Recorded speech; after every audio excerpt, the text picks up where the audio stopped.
nanotechnology, concept, application, and societal implication.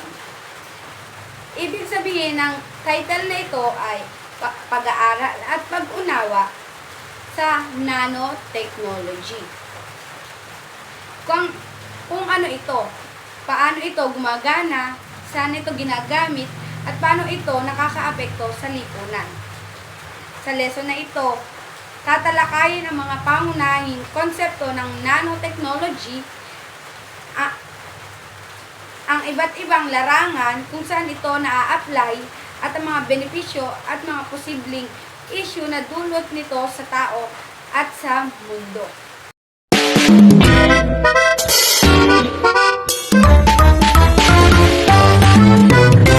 What is the learning outcomes? Number 1, define nanotechnology and describe its basic principles.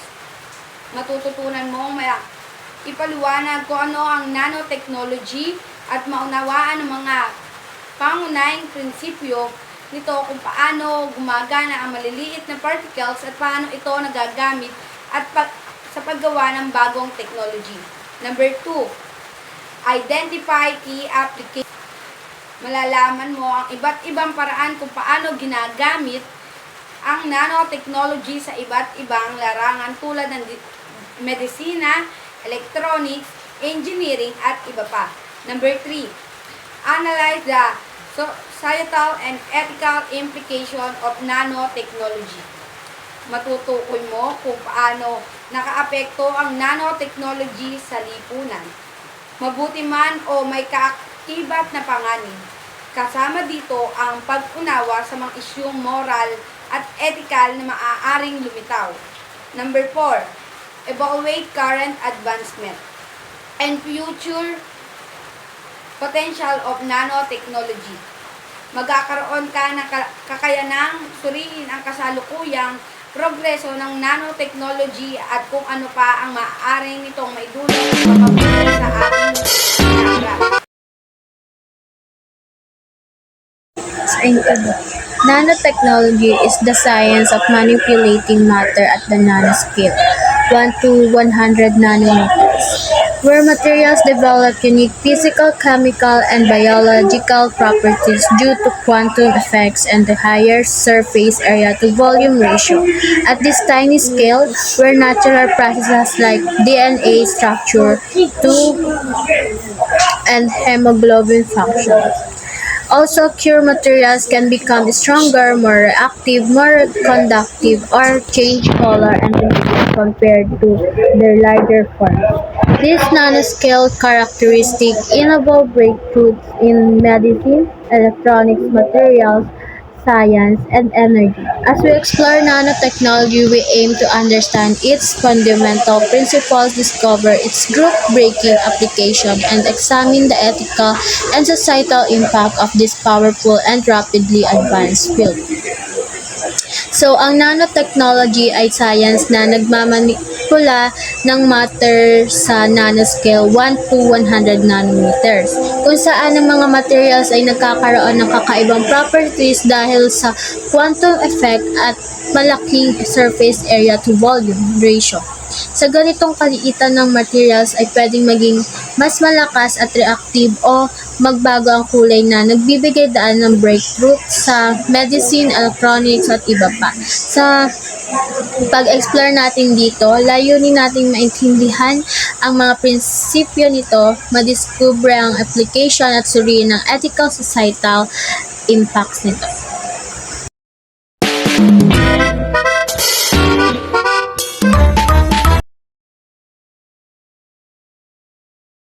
Sa medisina, paano nga ba makaka-apekto o makakatulong ang nanotechnology? Ang nanotechnology ay tumutulong na maihatid ang gamot direkta sa may sakit na cells gamit ang maliit na carrier tulad ng nanoparticles. Dahil dito, mas epektibo ang gamot at mas kaunti ang side effect. Nakakatulong din ito para mabigyan ang gamot ng unti-unti at tuloy-tuloy sa tamang oras. Pamamaraan sa mahatang pag-diagnose.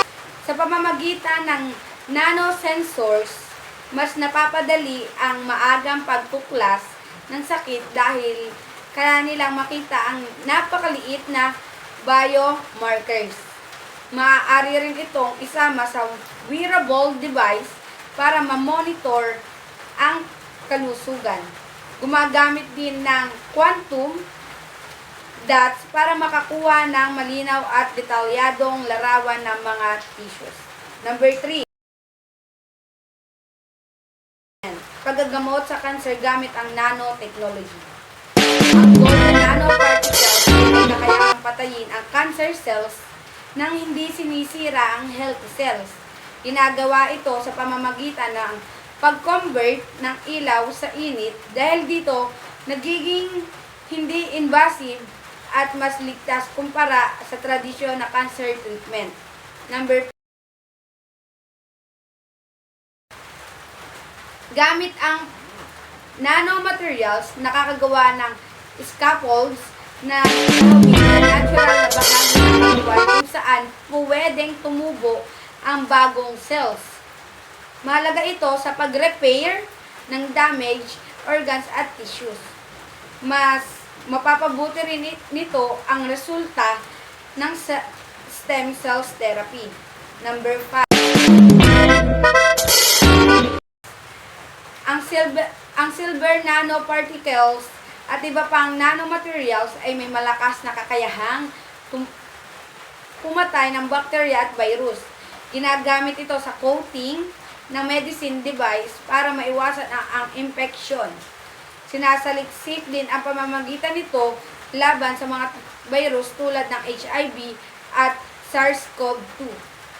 Number 6. Imaging and diagnostic. Ang super paramagnetic nanoparticles ay nagpapalinaw ng MRI image kaya mas madali at mas tumpak ang diagnosis. Ang fluorescent nanoprebes naman ay ginagamit para makita ang galaw ng biological processes sa loob ng cells sa real time na nakakatulong sa pag-unawa sa sakit at kung paano tumutugon ang pasyente sa paggamot.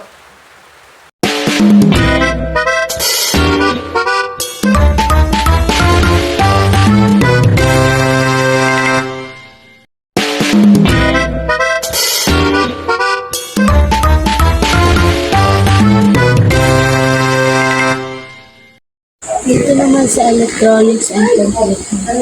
Working at the nanoscale allowed us na gumawa ng devices na mas maliit, mabilis, at mas matipid sa kuryente. Yung nanoscale materials ay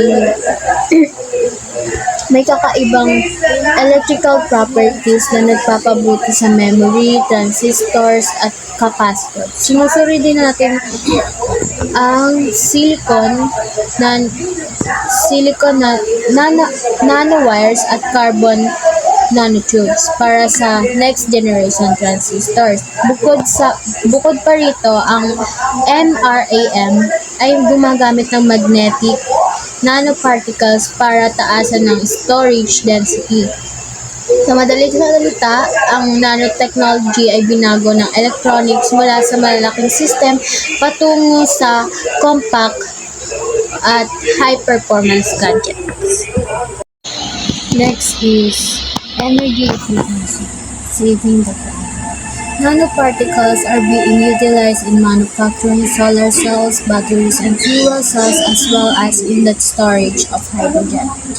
Ang nanoparticles daw po ay ginagamit sa solar cells para mas makuha ng sunlight at gawing kuryente. Ginagamit din sila sa batteries and fuel cells para mag-storage ng mas maraming energy.